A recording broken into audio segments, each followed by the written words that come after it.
Почитувани гледачи, ги гледате регионалните вести на телевизија КИС. Со свеченост денес беше пуштен во употреба реконструираниот жена парк спроти спортскиот центар во Тетово. Се обнови тревната површина, се изградија патеки за пешачење и трчање, игралиште за деца, како и справи за вежбање. Општина Тетово денес организираше свеченост за да се означи крајот на извршената реконструкција на жена парк спроти спортскот рекреативниот центар во градот. Во текот на реконструкцијата, која се одвиваше неколку месеци, се обнови тревнатата површина, се изградија патеки за пешачење и трчање, игралишта за деца, како и справи за вежбање. Со особено задоволство сакам да го истакнам фактот дека денеска граѓаните на Тетово, особено децата, добија една поширока зелена површина, што е дел од филозофијата за зачувување на зелените површини и нивно проширување со нови проекти како што е денешниот. Мислам дека нема потреба да ги потсетам граѓаните на Тетово каков или во каков зло глас фактички беше токму оваа средина. Денеска овие деца и граѓаните имаат еден сигурен парк кој ќе биде 24 часа наблюдуван и кој е инвестиција од 10 милиони денари од општината Тетово, Бирото за регионален развој на Министерството за локална самоуправа и исто така регионалниот центар за развој на Полог. Ви посакувам да уживате добри и убави мигови во овој парк и ми причинува навистина големо задоволство. Дел од свеченоста беа настапите на музички групи и пејачи. Присуствуваат деца згрижени во детските градинки Младост и ученици од основните училишта. Твојот поглед, моје плен. Гостиварското основно училиште Мустафа Кемал Ататурк е прогласено за најинклузивно училиште во Македонија. Школото во кој учат околу 35 деца со посебни потреби има обезбедено пристапно за нив во сите простории, со одветен лифт, тоалет и посебен инклузивен тим.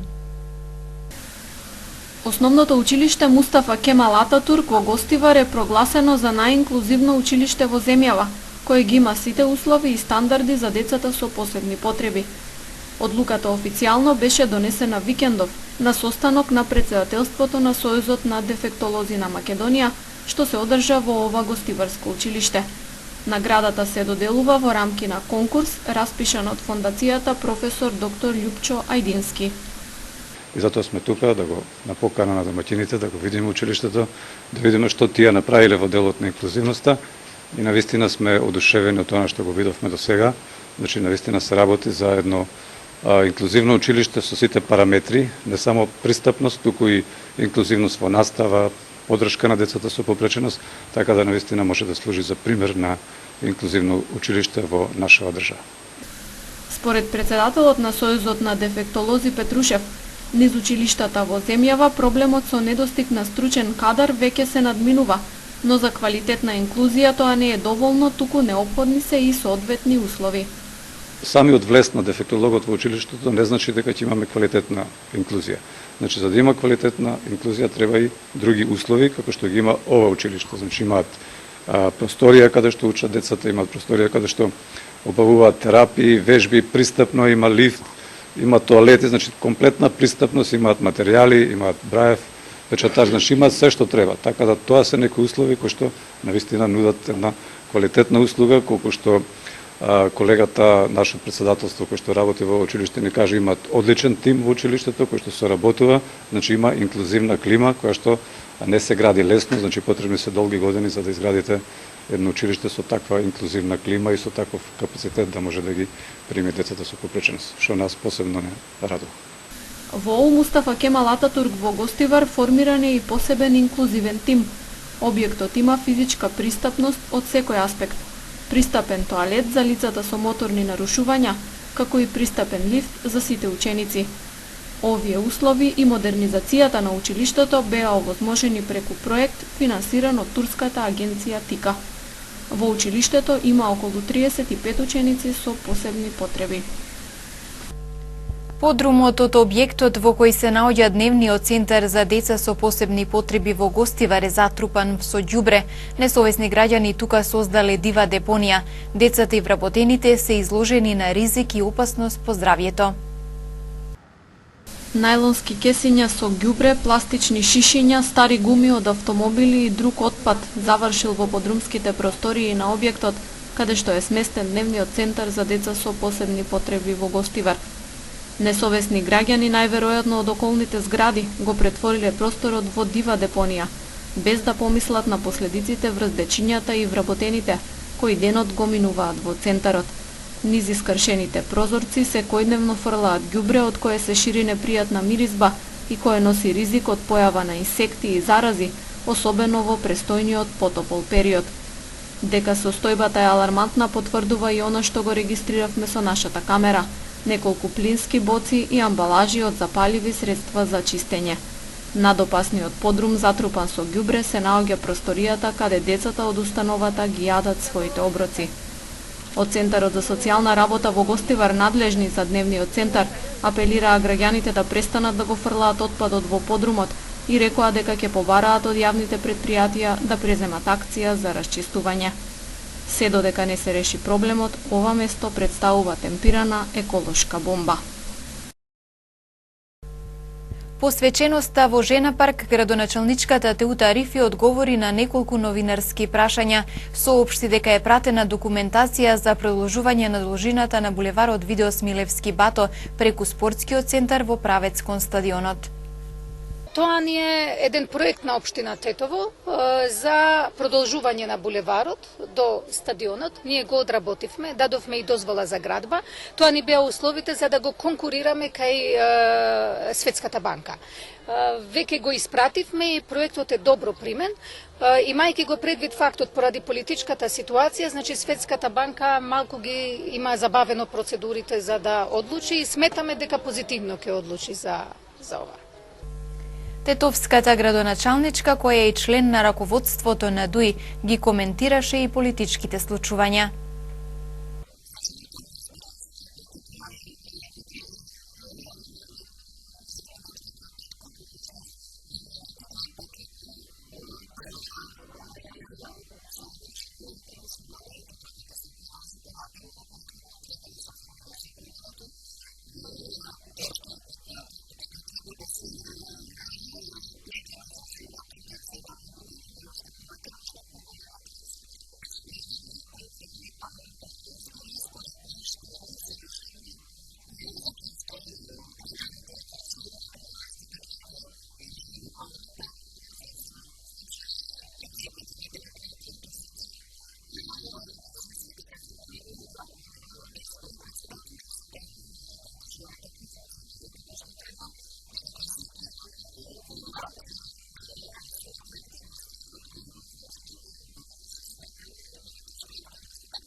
Пригодно одбележана 76 годишнината од одржувањето на партиското советување конференција на тетовските комунисти во куќата на семејството на народниот херој Ѓоце Стојчевски Амбарче во Тетово.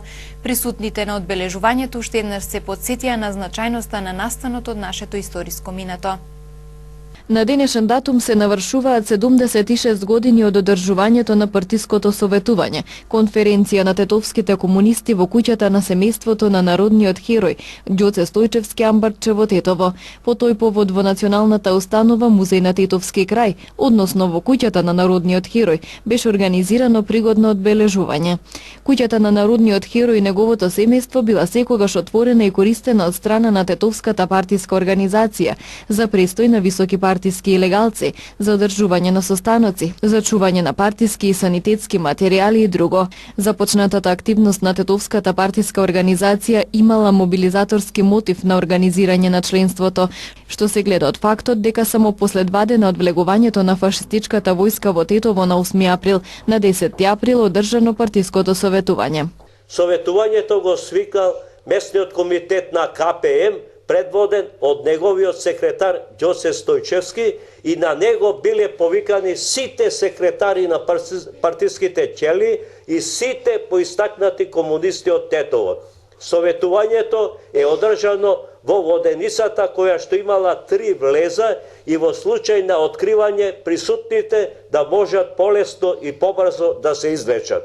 За безбедноста и стражата за време на одржувањето на советувањето одговорен бил Благоја Будевски Мабус со Трпе Јовановски Мишка и Душан Митевски Румулија. На советувањето била разгледана новонастанатата војно-политичка ситуација, потоа зајакнување на конспирацијата и будноста, обезбедување на храна, спасување на заробеници и организирање бегство од заробеничкиот логор, уништување на материјали во судот, собирање оружје и разобличување на окупаторот. Основен и битен заклучок од состанокот е заедничкиот единствен став за непризнавање на окупацијата на земјата и на продолжување на борбата во новосоздадените услови. Организирањето ново советување во првите денови на окупацијата представува настан од големо значение за Тетово и Тетовско. Ова поради фактот што една млада организација и младо раководство изнајдоа сили да ги соберат партискиот актив на градот и да дадат оценка за ситуацијата. Ние, како граѓани на Тетово и Тетовско, без разлика на националната, верска и политичка припадност, треба да се гордееме на нашето историско минато, кое е богато со вакви значајни настани, датуми и личности од НОП. На одбележувањето на денешниот значаен датум од историското минато присуствува и членови од семејството на Ѓоце Стојчевски Амбарче, представници од организации на борци, граѓани, како и ученици од неколку основни училишта. Мајка и 2 малолетни деца се префрлени на скопските клиники поради сериозноста на повредите здобиени во сообраќајка која се случила вчера на автопатот Тетово-Гостивар. Во незгодата учествувале 1 товарен камион и 4 патнички возила. Во карамбол на автопатот Тетово-Гостивар, во кој учествувале дури 5 возила со тешки повреди, завршиле 3 лица. Како што соопшти СВР Тетово вчера околу 16 часот на автопатот Тетово-Гостивар во близина на бензинската пумпа во Жеровјане се случила сообраќајна несреќа, односно судир, во кој учествувале товарно моторно возило Citroen со гостиварски регистарски таблици, управувано од 50 годишен гостиварец, патничко возило BMW исто така со гостиварски таблици, што го управувал 30 годишен гостиварец, а кое по судирот излетало од коловозот и се превртело во блиската нива, и товарно возило камион ФАП кое не застанало и продолжило со движење, како и уште 2 патнички возила BMW кои биле оштетени од излетани делови од судрените. Во несреќата 3 со патници од BMW-то, односно сопругата и 2 малолетни деца, се здобиле со телесни повреди, со друго возило пренесени се во Тетовската клиничка болница и по укажаната лекарска помош префрлени се на скопските клиники, додека возачот поминал со полесни повреди. Извршен е комплетен увид и се утврдува причината за несреќата, околностите во кои се случила и се друго. 2 жители на Старосело, представувајќи се како полициски инспектори, со закана од пиштол изнудиле пијачка во угостителски објект во село Копанце. СВР Тетово поднесе кривични пријави против 2 тетовци, кои се обиделе да купат скапи мобилни телефони со лажна платежна картичка. Полициски службеници на секторот за внатрешни работи Тетово ноќеска околу 2 часот ги лишиле од слобода 68 годишен и 30 годишен жител, двајца од Тетовско Старосело, кои претходно престојувале во угостителски објект во Копанце и видливо алкохолизирани почнале да ги легитимираат гостите, представувајќи се дека се инспектори од Министерството за внатрешни работи.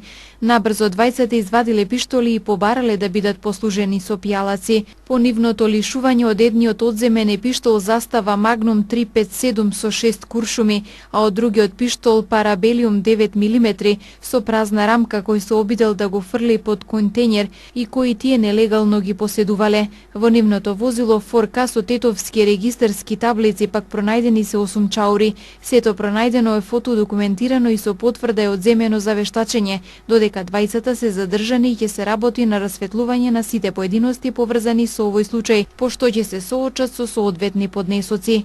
Секторот за внатрешни работи Тетово поднесе кривична пријава против 39 годишен и 32 годишен тетовец поради основи на сомнение дека сториле кривично дело, изработка и употреба на лажна платежна картичка. Двајцата тетовци се сомничат дека кон крајот на минатата година со лажна платежна картичка од известна банка од Соединетите Американски држави се обиделе да направат 3 трансакции.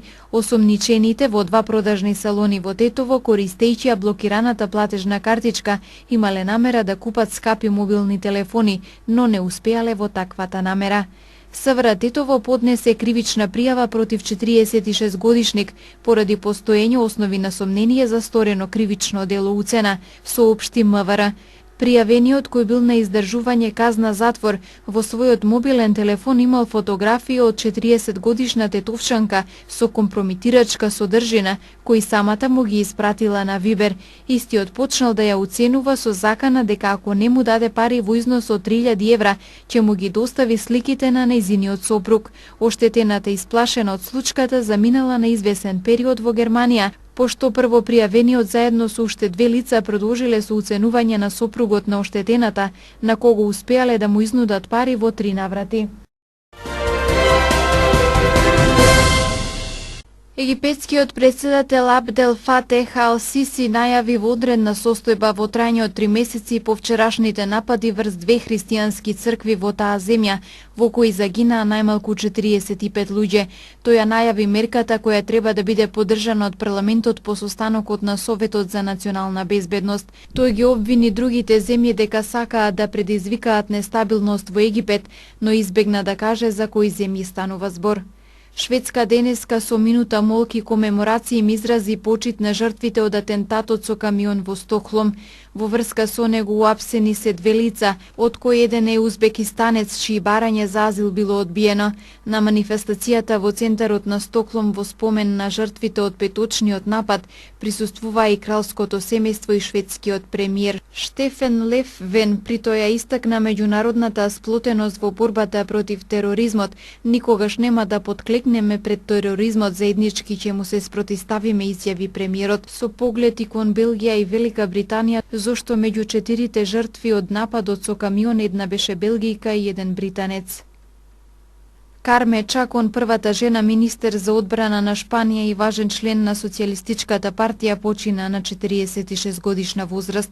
Во соопштението на партијата се наведува дека таа починала синоќ од вродена срцева болест. Чакон зеде учество во процесот на модернизација на шпанските вооружени сили, кога застана на чело на Министерството за одбрана во 2008 година во кабинетот на Хозе Луис Подригес Сепатеро. Иранскиот председател Хасан Рохани предупреди дека продолжувањето на војната акција на САД против силите на сирискиот председател Башар Ал-Асад ќе биде особено опасно за регионот. Рохани, чија земја заедно со Русија е главен сојузник на Асад, повтори дека го осудува американскиот воздушен напад кој беше одговор на хемискиот напад на провинцијата Идлиб и побара меѓународна истрага за овој инцидент. Русија и Асад тврдат дека владините воздушни напади погодиле складишта со хемиско оружје кое е под контрола на бунтовниците, тврдење кое за официјален Вашингтон е неверојатно.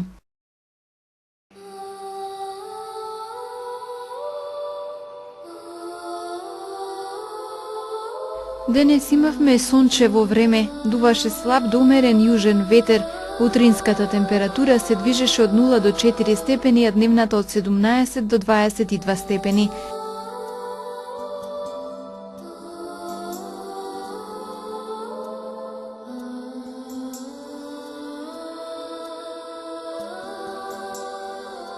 Според метеоролозите, времето утре ќе биде умерено облачно со сончеви периоди.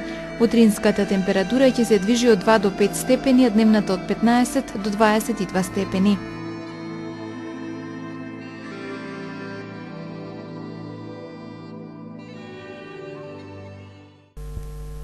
Почитувани гледачи, ви благодарам за вниманието. Пријатно!